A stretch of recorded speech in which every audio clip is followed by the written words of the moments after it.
Good evening, everyone! Nagawa ko ng pata adobo, mga kaibigan.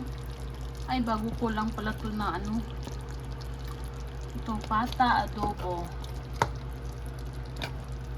Sarap ito, mga kaibigan. Thank you sa lahat ng mga kaibigan ko. Support ko tayo. Kain tayo ng pata adobo, mga kaibigan. Kasi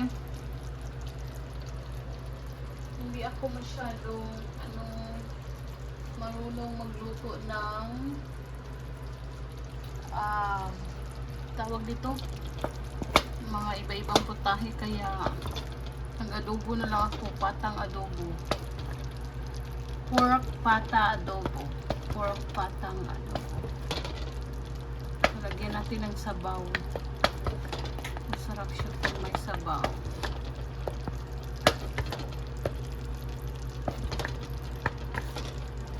Sarap nito, mga kaibigan.